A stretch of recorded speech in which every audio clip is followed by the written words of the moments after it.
Hello, everyone. My name is Michelle Maroto, and I'm an Associate Professor of Sociology at the University of Alberta.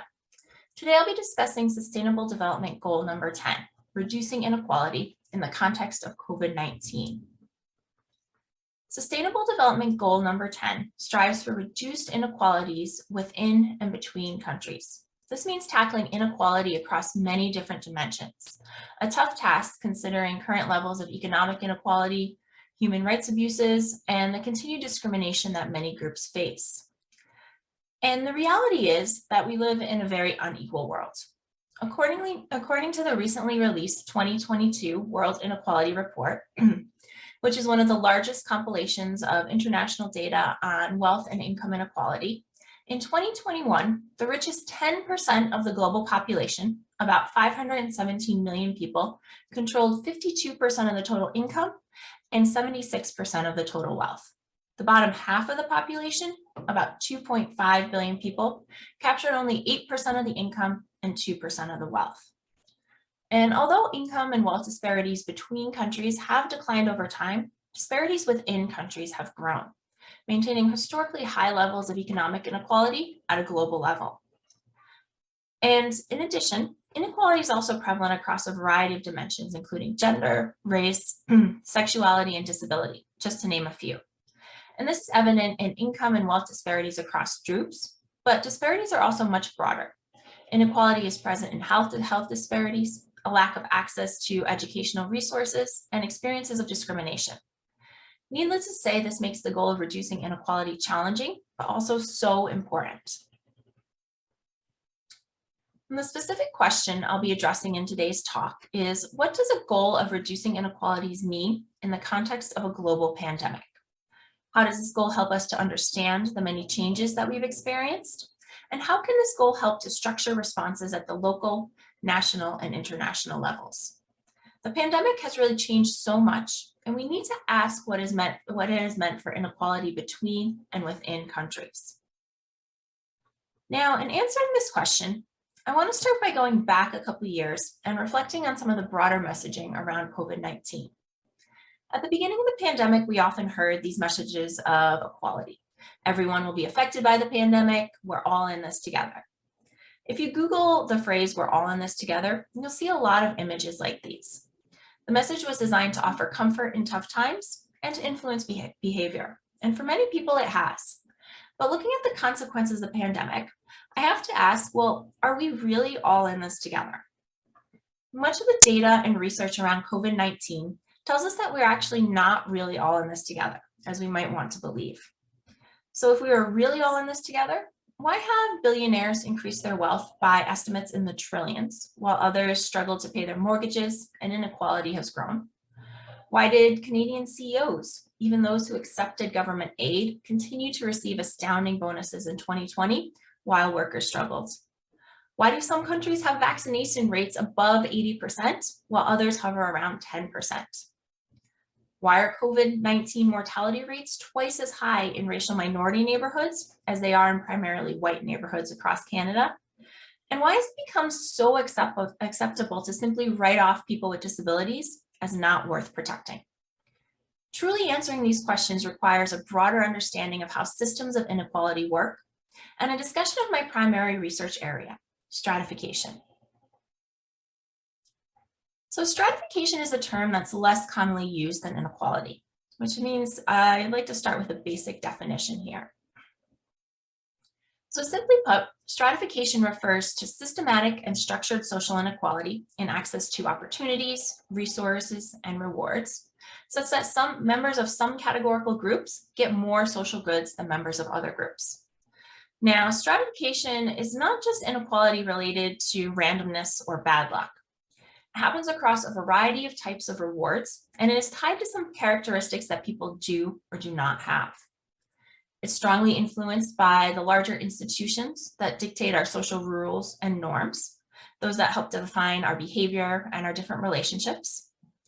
And this includes larger institutions like colonialism, capitalism, racism, classism, sexism, and ableism that allow some groups to accumulate resources at the expense of others. It's also produced and reproduced in our social relationships that exist between and within the many different organizations that we live our lives in. So schools, workplaces, families, credit markets, hospitals, all these organizations pool and distribute resources and provide sites for many advantaged groups to exploit others and hoard resources. Overall, stratification is a system of inequality that works to continually advantage some groups at the expense of others. And that's the key framework that's going to help us better understand goals of reducing inequality within the context of COVID-19. In this discussion, it's also important to acknowledge that pandemics are crises. They are exogenous shocks to our system and our way of doing things. And this means that while they help break things apart, they do offer the potential for change.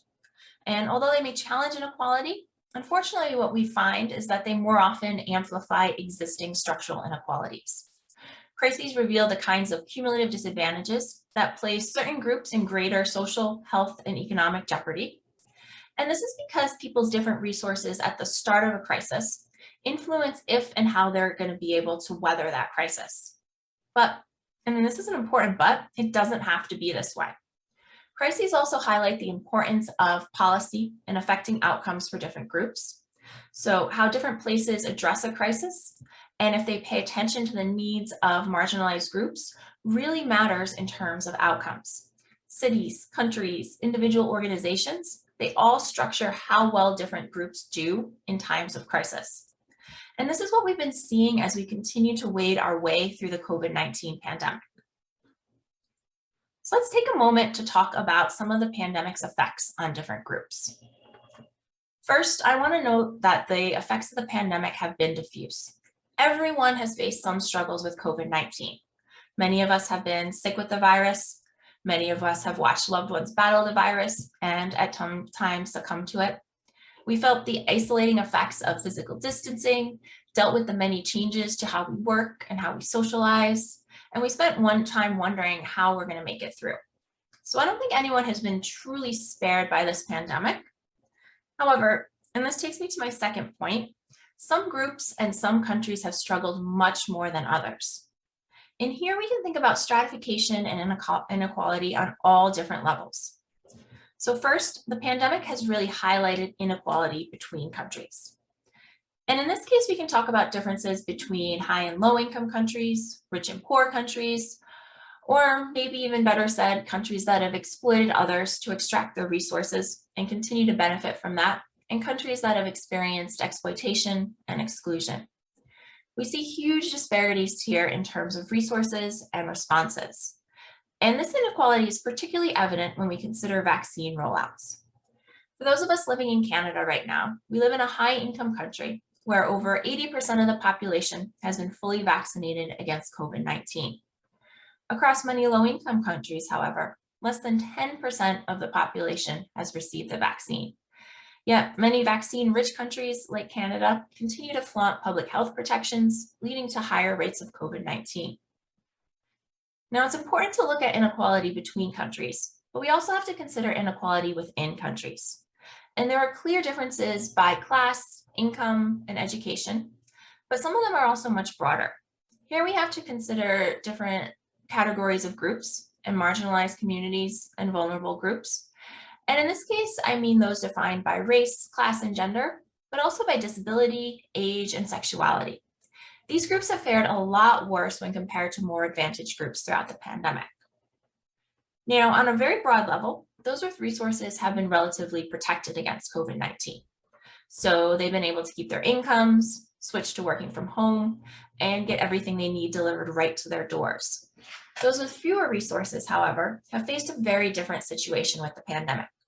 Many have lost their incomes. Others who have kept their jobs have had to go to work in conditions that lead them to being exposed to the virus.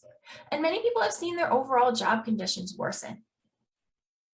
Now, this gives us an idea of some broader disparities with COVID-19, but we can also look to specific groups to see where a lot of the inequality is manifesting. So we can see many different impacts when we consider age, disability, and health status. And this is an area where I've been recently doing some research. So my longtime collaborator, Dr. David Pedanicchio, and I have been surveying and interviewing people with disabilities regarding how they've been managing under COVID-19, and we've been working on this since June 2020. Throughout this project, we've continually heard people discuss how they feel left behind, how they worry about staying on top of bills, how they fear for their health, and how their mental health has also suffered a lot. It's very clear that ableist norms have left many people with disabilities fending for themselves during this pandemic. Expanding upon this, in the area of care work and parenting, women have faced the greatest struggles. So we've seen large gender disparities in terms of returns to employment due to the larger caregiving responsibilities of women, which are supported by sexist work and family policies. Racism has also mattered for outcomes.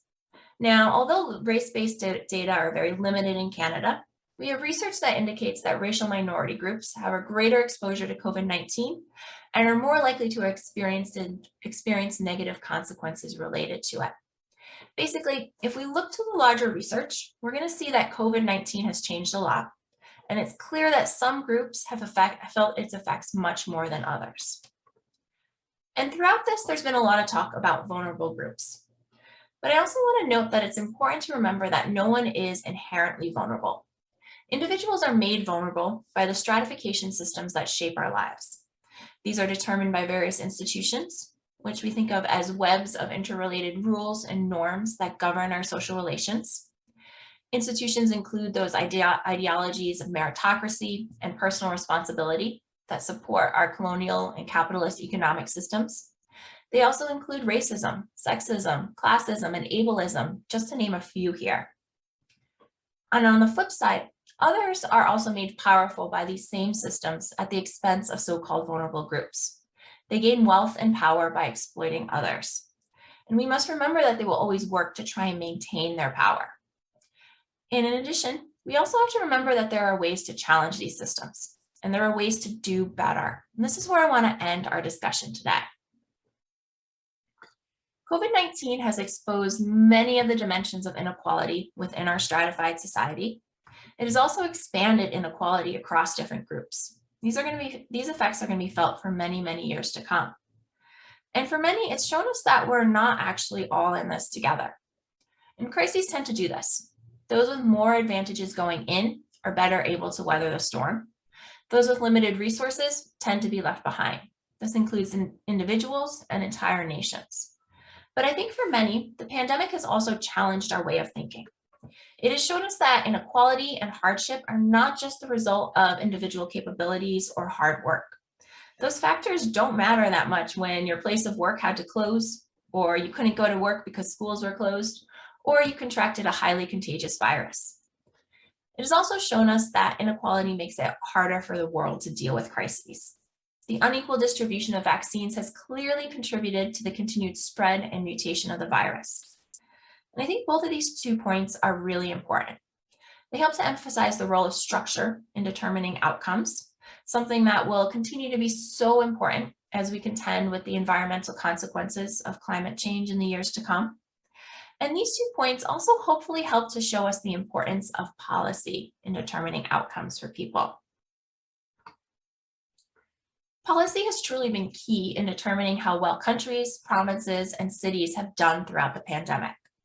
This includes policies related to physical distancing measures and masking, as well as those related to obtaining and mandating vaccines. It includes policies put in place by all levels of government, as well as by different organizations. It also includes policies that are designed to support people and limit insecurity. One of the big policies in this area within Canada was the Canada Emergency Response Benefit, which was better known as CERB. CERB began as a taxable $2,000 monthly subsidy that was targeted to those losing employment during the pandemic. It was relatively easy to apply for, and it was quickly processed. And overall, we have a lot of evidence now that shows that CERB was key to supporting people who lost work, particularly those with lower incomes. Now, CERB was definitely not enough, and it left many people out, but it was a good start. And has also led to vital conversations regarding the implementation of a universal basic income, an important step towards improving employment security for many people within Canada.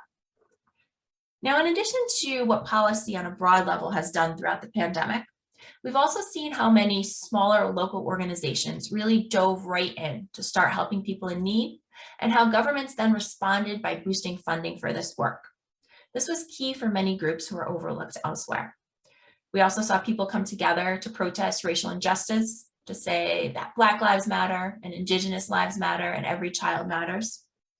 More recently, we've seen workers standing up for themselves and working collectively to demand better treatment and wages. In Alberta in particular, public sector workers have been coming together to support each other. So the pandemic hasn't really been a break in the stratified system that I'd hoped for. It hasn't upended our high levels of income and wealth inequality, and it hasn't led to greater taxation, things that I thought it might do. But overall, it has really shown us a lot. It's shown us that government action matters. So physical distancing and masking rules, vaccine mandates, and economic supports, these things have all helped to keep us safe and secure.